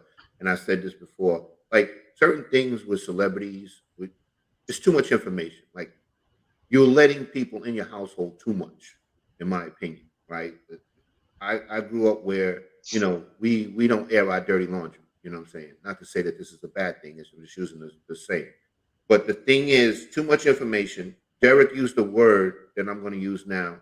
Like, is it possible by you doing this and raising your child to not identify with one particular sex? Is it possible it could cause confusion? You know what I'm saying? So you may, instead of just letting things happen naturally, it seems like you may be pushing your child in one direction or the other direction. You know, so I see that. And another thing, when I have to say, when these celebrities do stuff like this, I still tend to believe it has a lot to do with attracting certain audiences. Yeah, well. You know what I'm saying? So I always kind of feel that there's a money grab behind this as well. Because this is, to me, it's just not something that you publicly have to or feel you have to express if there's not an ulterior motive there. You know? But that's just how I see it. Okay. Great points. All right. Well, speaking of gender, but this is a little different. How often should you be getting busy according to your age? I wish we had a chart for the date of the show. If there was something up there, man. I mean, so. Well, I kind of noticed. Maybe I missed it, but it seemed like it only went up to 48, if I'm not mistaken. Yeah, you guys read the same thing? Article, yeah. So the thing is, if you're 50, what? Like you're dead? You're not having sex? You know what I'm saying? If you're 50 and older, you're dead. You're not having sex. I don't get that. You know, I think this chart has to do with that same chart that has to do with your weight in the doctor's office. Oh yeah, right. Yeah, where we know, like I'm technically supposed to be 185 pounds. We know that's not going to happen. We know that for me to get down to 185 pounds, I have to be born again. You know what I mean? You get a fresh start. Yeah. But you know, I looked at the chart and I'm like, you know, I don't agree with that chart. I mean, I don't want to let people into me and my wife's bedroom, but I think we have a very all is well, sure, right? Yeah, all is well. All is well. Yeah, all is well. I got a lot of kids, And that's my point. I don't have to say anything. I mean, we got a lot of kids. My man got the evidence. Correct. I got the evidence. I mean, we can't deny facts. You know what I'm saying? I mean, it's obvious how I get down. You know what I mean? I got people walking around this house to prove it. You know. But isn't it funny how people try to, different studies and charts try to dictate to people, and it's so funny. It's a matter of what you subscribe to with people. People try to put stuff, and it's amazing how. I think years ago there was a time when information was given to you to process. Now it seems like it's to direct you. Yeah, it's to try to control you, and it is targeted. You know what I mean? My wife's going in right now. It's crazy. Right? Yeah. Oh hell no! Hey, yeah, exactly, baby. Can you just? I don't know. People are listening online, and we haven't. What are some of the times? Like let's say the years. Like I'm looking like the 18 to 29-year-olds, or having sex. Like what are they saying per year per age? Before you answer that question, good point, Derik. I think I know where you're going with this. Yeah, because like the thing is, like I noticed the younger people, like to me, they're not having enough sex. Where I was that age. No, that's what I'm saying. You know what I'm saying? I was long time ago. You know what I'm saying? But the thing is, it looked like the numbers were low at a young age. This is where I got stuck. 18 to 29 are having, I guess it's on an average of 112 sex sessions per year, or about twice a week. 18 to 29, about twice a week. Are you kidding me? Yeah. And that at my peak. 18 to 29. You're in your prime. You're in your prime at that age as a man. 100 times you'll be in with 2 months. Dude. A little low to me. Yo, at that age, you're Michael Jordan in the flu game. You know what I'm saying? You're in your prime. You don't even need her to make you a sandwich. You don't even make us. You know what? You don't have time to wait for the sandwich because you're going to your next appointment. So they said the drive goes down with age. It goes the 30 to 39-year-olds are having 86 times a year, which is 1.6 times a week, and then 40 to 49-year-olds have sex 69 times a year. Well, the young people, they're too much on social media and playing Xbox. I was going to tell you that this is why I was going to say that. With the technology, with that whole metaverse weirdo shit coming up, people are not going to want to meet. They gonna have virtual. They talking about having virtual sex, virtual meetings. But now, let me tell you something. They're going to redefine what sex is. Correct. The porn game in the metaverse is going to be out of control. Out of control. And they're going to have stuff that you can hook onto yourself. Can you imagine? I'm telling you. The thing is, you're gonna have the gloves on, you're gonna have the things on, and you're gonna have something else on. You're gonna actually feel like you're having real sex. Yeah. In the metaverse. Look at the robot dolls they have now. They Correct. Body top, skin. These chicks look like, from afar, look like real chicks. The asses, and these dudes are having sex with these things. Now they got that new thing I saw on Twitter. Twitter does have the best porno going on right now. Allegedly. But women are riding this thing with a man's penis, and they riding this thing now, and they don't need nobody. That's what I'm telling you. It's some weirdo shit now. Yeah, the thing is, like, I talked to one of my sons, and he's on a dating app. So people they're interacting differently. When back in the days, we called each other on the telephone, we met, we talked, or whatever. They're not engaging like that anymore. They're going to text for like 2 or 3 weeks before they decide to even go out or meet on the desk. Yeah, they don't pick up the phone. So the thing is, to me, I think that's damaging to social skills as well, because you don't know how to interact properly face to face with a person. So I guess when you finally meet, it seemed like it may be kind of awkward. Mm-hmm. And another thing too, you're basing everything off a picture on social media. So dating, sex, all this is definitely changing. Yeah. I don't know, man. 18 to 29, shit. Like, I don't. So Derik, you said it comes up to twice a week. Comes up to twice a week. I can see older as men testosterone go down. Your testosterone, I can see that older, and women goes up. I can see it gonna be a little off in that. But when they get older, women get more. They really get into their body, know who they are, they want to do it. But 18 for a dude. From what I understand, But I they think just women. said, but here's the killer. They didn't say like nights. They said sex sessions. 18? How many times in a night? Man. At 18, how many sessions? 18. Who's Derek? Whose study is this? I don't know. No.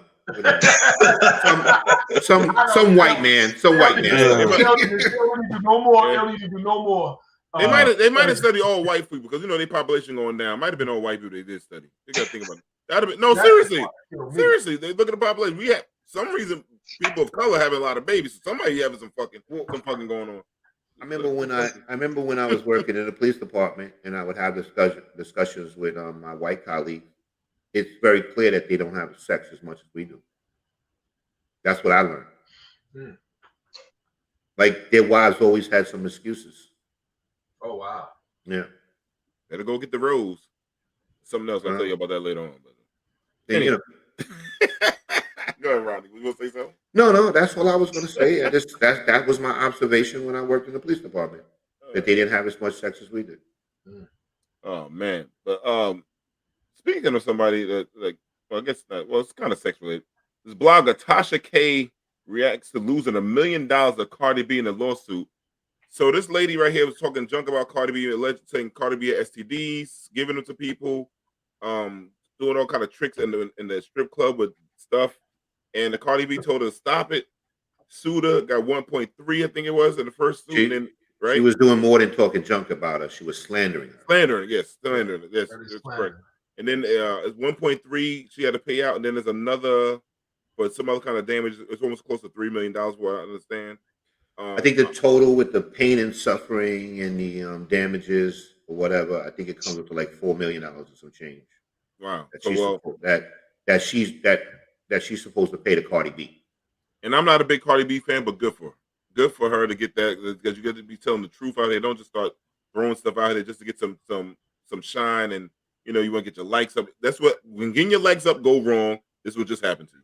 Correct. This is the old Wendy Williams blueprint. This is basically what she was doing. She was basically saying something about Cardi B that, from what allegedly was not true. You know what I'm saying? So Cardi B took action, and just from my opinion, don't fuck with people that have more money than you, because you may get yourself into some trouble. Yep. And I think it sets a new precedent, because these entertainers, you do not have free will just to, as you use the word, slander them just because you don't know them, and just because you think that they're larger life, that they're just a target. She did it to boost her show. Of course. That's what everybody wants to hear, celebrity stuff.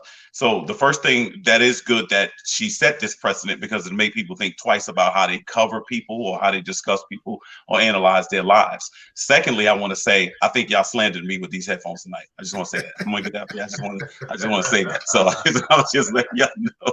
Allegedly. Yeah. No disrespect, though.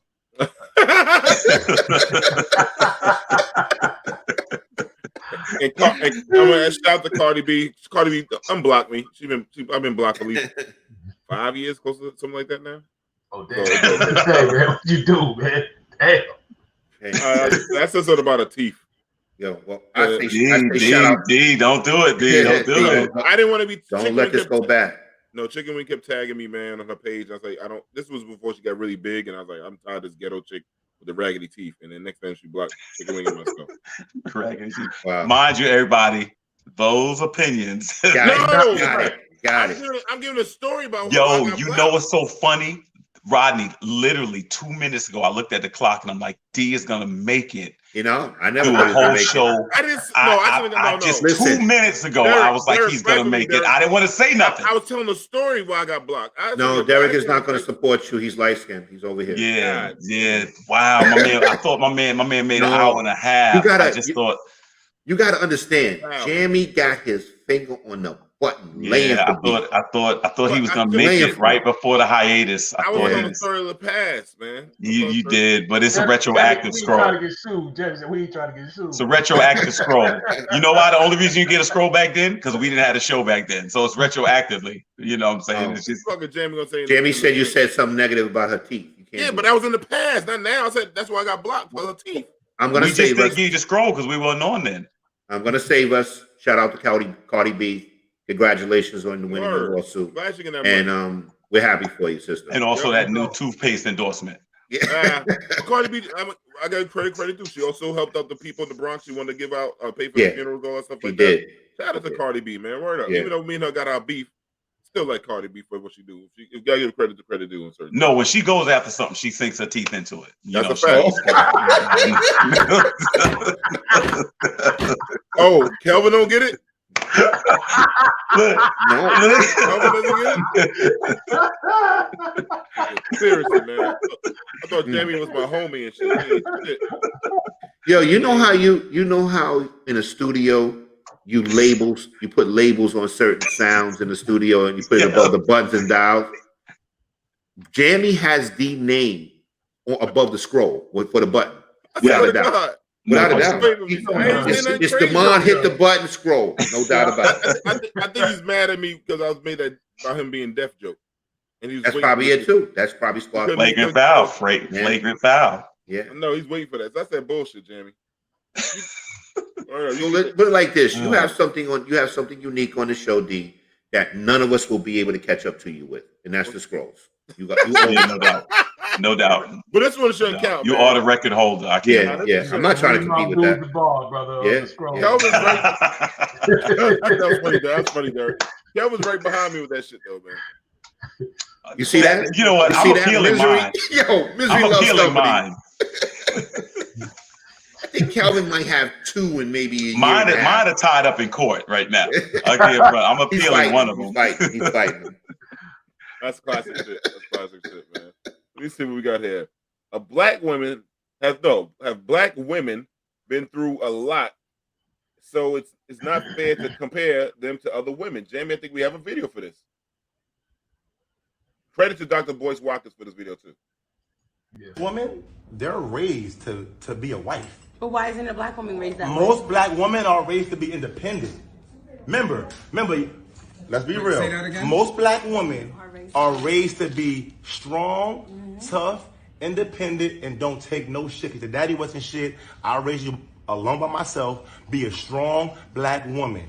So they come into the game with their guard up ready. Spanish girl is raised to serve. Yeah. They be cooking for their father at a young age, washing the dishes, washing the table, mopping all Saturday morning. Let's face it, they're raised to serve. If one time I swear to God, I'm at a girl's house having dinner. I got her with my own plate, put it in the garbage, put it in the sink. Her mom spazzed on her in Spanish about da-da-da-da-da-da-da-da. Now, in the black woman's house, if I get up with my own plate, she gonna say, that's a damn good nigga. He got his own shit. I like him. Anybody thoughts? I'll let y'all guys go first. All right. It hurt when he say it. Yeah, man. I'm gonna go on a limb here. Uh-oh. I'm gonna say there is some truth to what he's saying. I'm gonna say that. The thing is, anybody in denial that says that black women don't have this independence and mindset where, I'm gonna do me, girl, you do you, you don't need no man, stuff like let's face the fact. That's true. That does get said. You don't need no man or whatever. And then the thing is, I hear a lot of women sometimes, but at the same time, they want to get married. So to me, it's like a little bit of a contradiction. You can't say you don't need no man, men ain't shit, this, that, and the other thing, but you're looking to get married. So that means when you get married, you're actually going to attempt to dominate the relationship as well. You know what I mean? So I don't understand that. I've had conversations with women about it.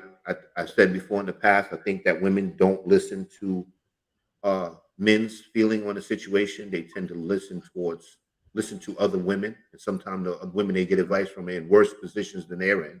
Mm-hmm.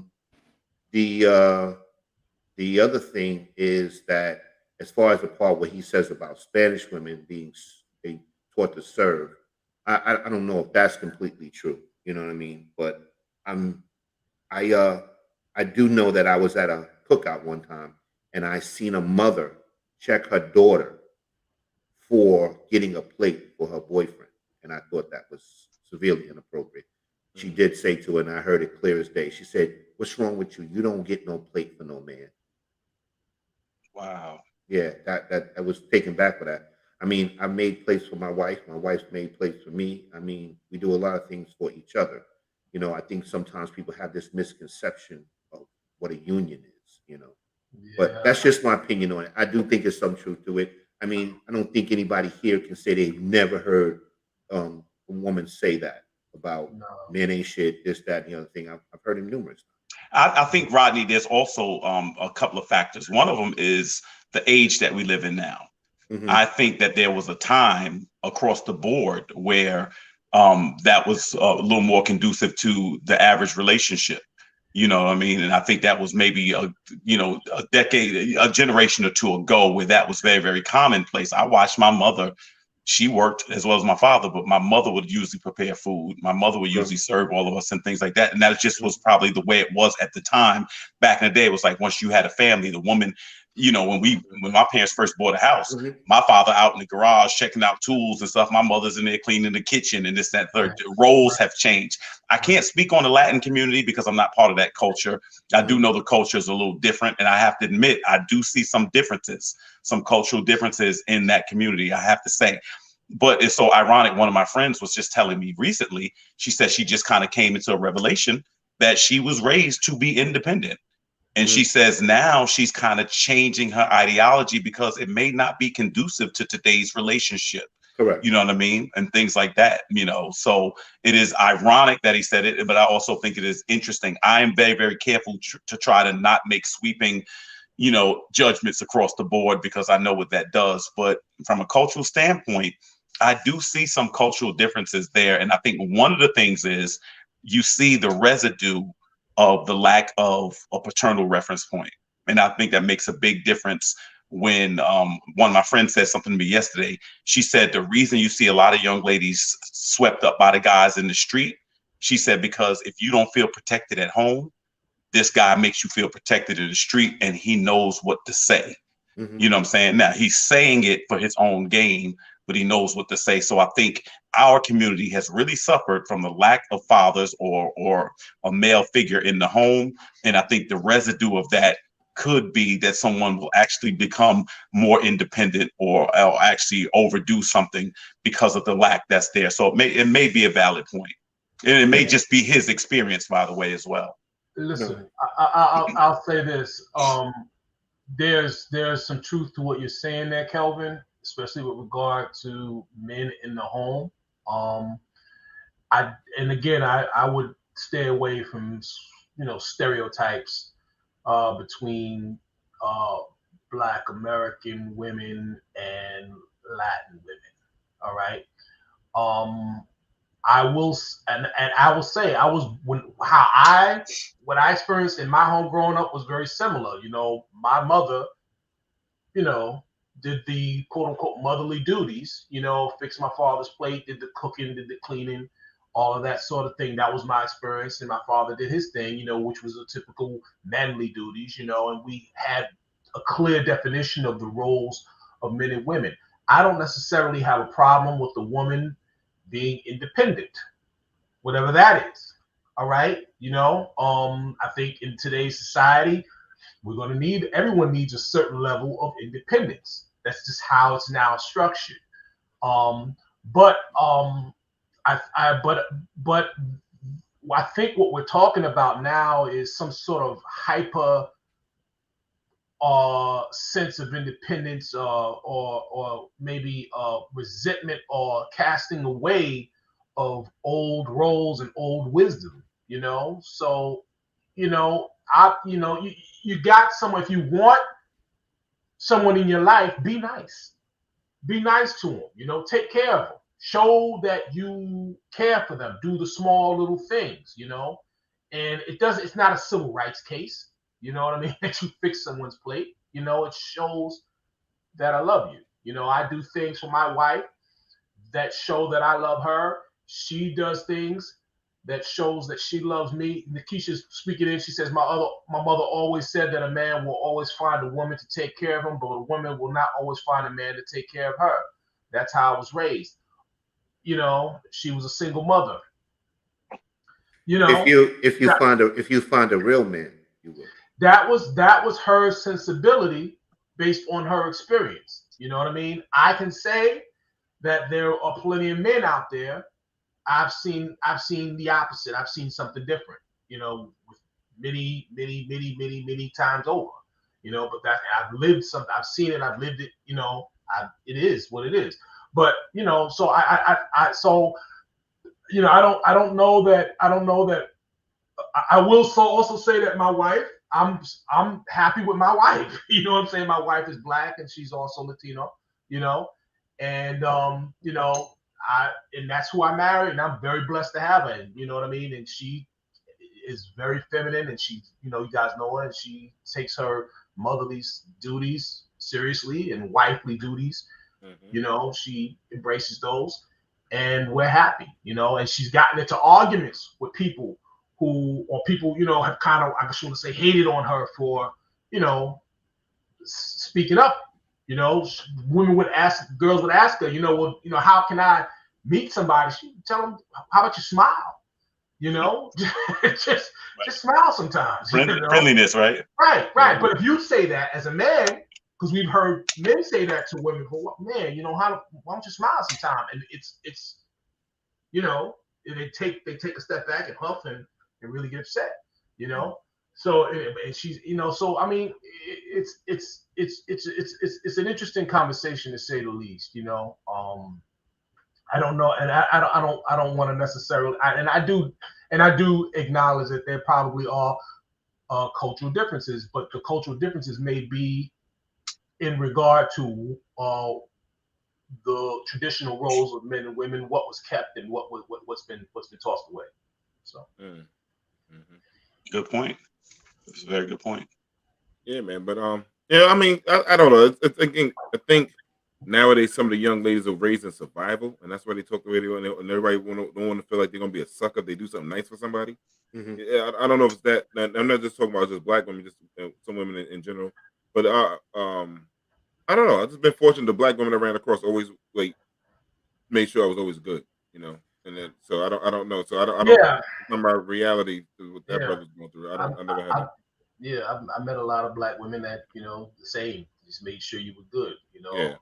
It got me through college, as a matter of fact. You know what I'm saying? You know, because I was ashy. You know what I'm saying? I was ashy. This has hooked me up and got me through. Just, you know, just as a brother, you know, just took care of me though. You know what I mean? At times. So, so yeah, you know, and black women have always been there for us. I'm sitting here trying to think of this sister's name. I saw an interview. She did an interview. I cannot think of her name for anything.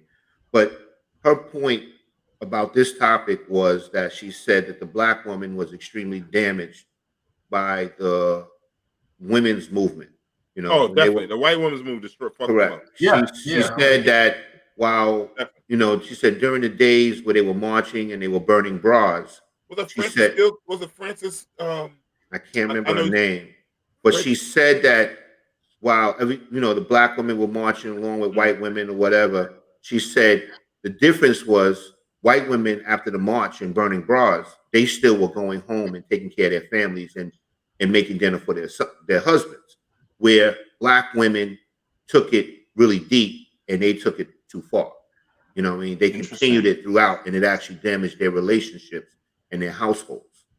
Interesting. So that's what she said. I'm going to look it up after the show. Maybe I'll find it. Maybe we'll play it on the show. But she absolutely said that. Wow, that's interesting. Yeah, she said the black woman was damaged the most as a result of the women's movement. Yeah, feminism was never created for black women. There you have it. Wow. No, you know? Nope. But Derik, what you should have did is get you some fat chicks. Fat chicks would have always take care of your couch.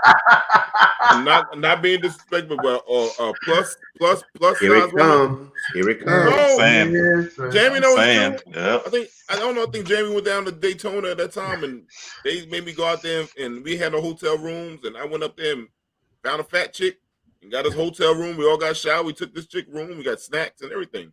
They always got food in their dorm room. They always had hot plates back in Black College. You couldn't have no kitchen. They had hot plates, fat chicks always got to the food, so and they had plenty of lotion because they had to get inside those crevices. So I was always never asking this shit like that in college, man. See, I'm serious. And Jamie wrote facts in the chat. You know that shit is true. No scroll. No scroll. You know that shit true. You know that shit true, man. Oh snap! You know, Okay. I ain't tell no lie. My nephew will testify to this. That's a brand. We go to college, you fuck up, you get some fat shit.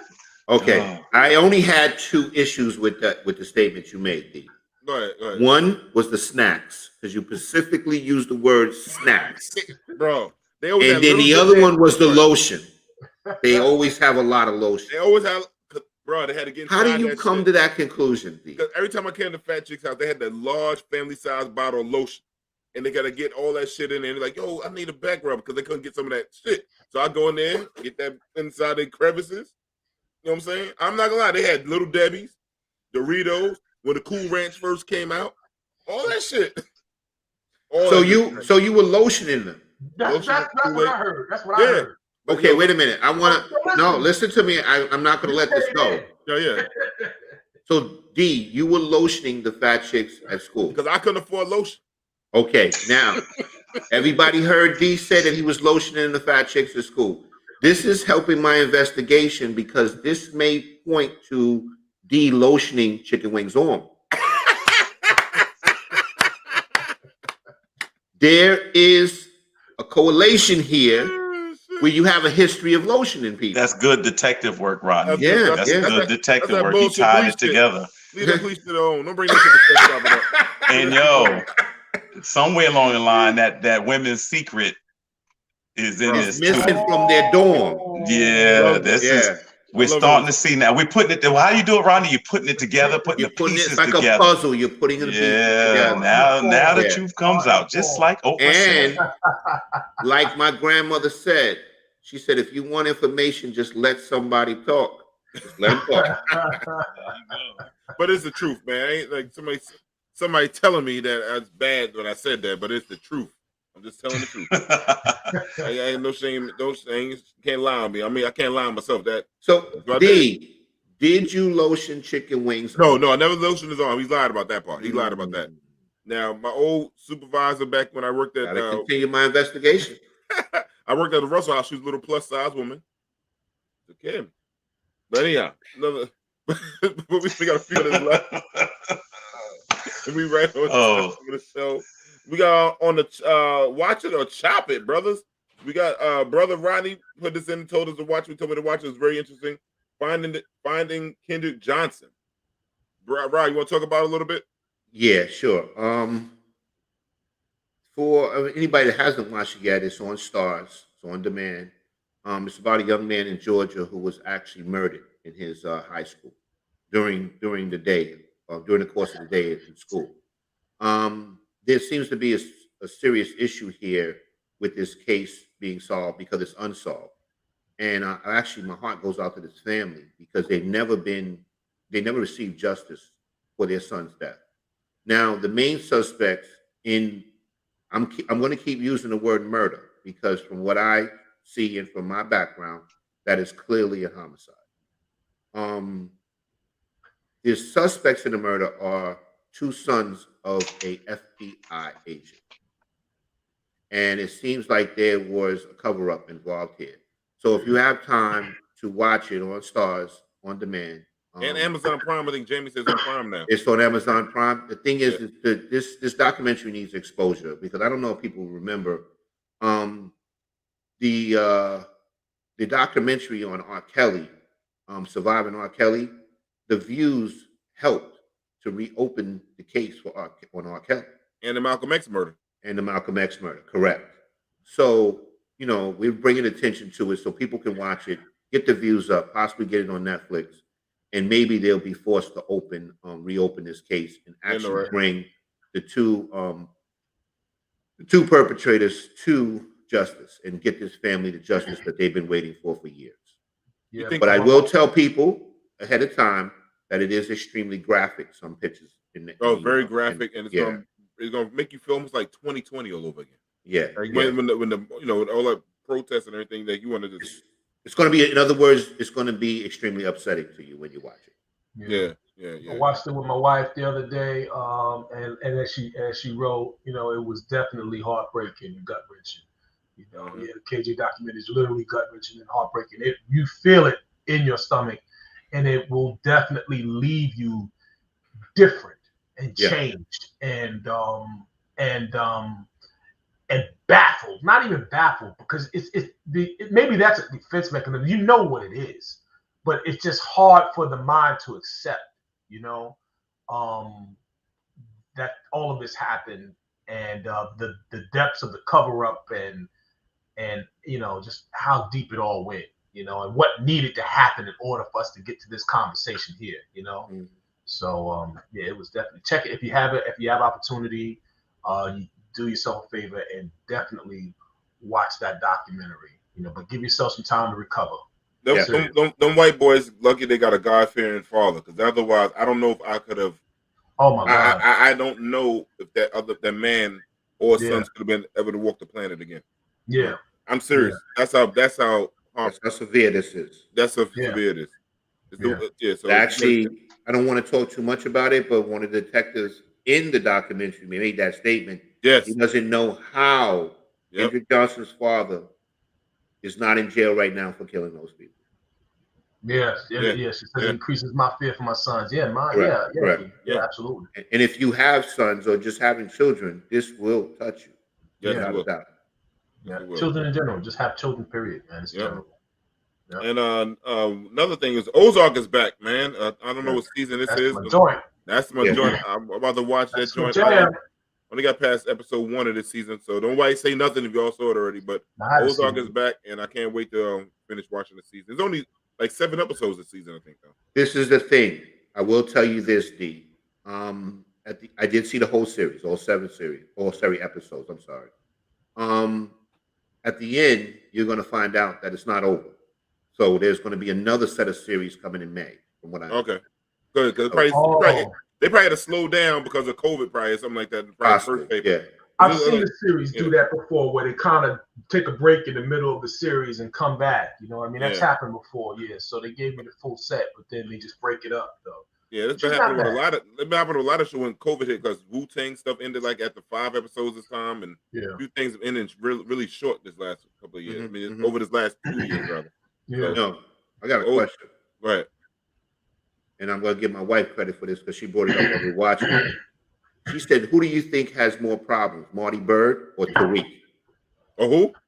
Or Tariq in power. Who's got more problems? Who keeps getting more problems? Marty Bird or Tariq? I think Marty Bird, because the cartel is so powerful. Yeah. Tariq, if he does do the right thing, he could go to jail for 5 years and he can start his life over. Marty Bird is in deep.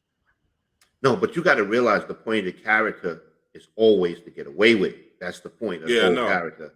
So accepting time shows the character's weak. He plead out. You know, they can't plead out. Nah, I know that.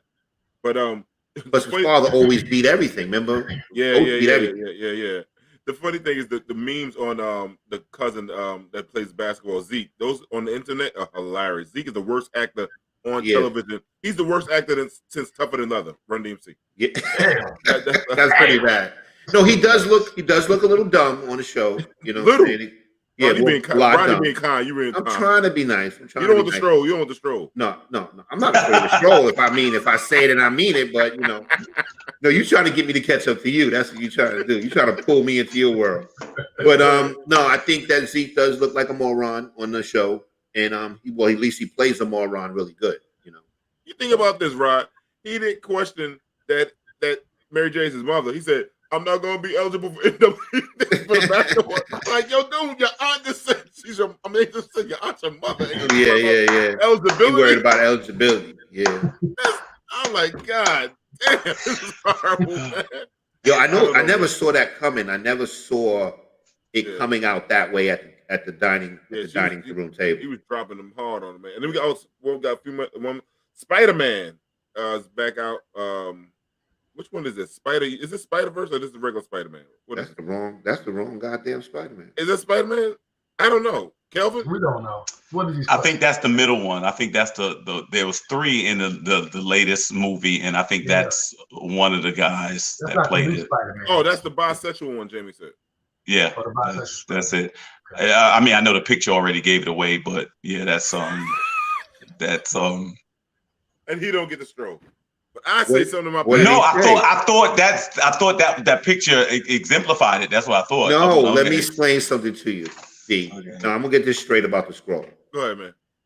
Kelvin is very clever with his presentation. You're very bold with your presentation. Well, I just want to say, so the over the shoulder shot with the wrinkled Spider-Man uniform didn't like say anything. I thought it was done intentionally. I thought it was. Kelvin, Kelvin, quick while you're ahead. Okay, pictures not worth 1,000 words. No, Kelvin, your opinion, is it worth watching? Because we're running over time. Is it worth watching? I thought it was good, and I'm not a big fan of all that stuff. It was very good, yeah. Because I'm an adult, but I do think, I think it was good. I thought it was entertaining. I do. All right, man. With that said, we're gonna leave it at no Kelvin tonight. Go ahead, Rodney. Hold on, real quick. We may be getting our first female Supreme Court justice. Everybody. I think it's Katanja or Katanji. You mean first black female justice on the Supreme Court. All right? So we'll be talking about that when we come back. Yes. So we'll see you in 2 weeks. In 2 weeks. Happy Black History Month for everybody out there, man. We love all y'all. Tell a friend about the brothers of Let's Chop It Up. We love y'all. Peace, and peace. Randy Watson. Yeah.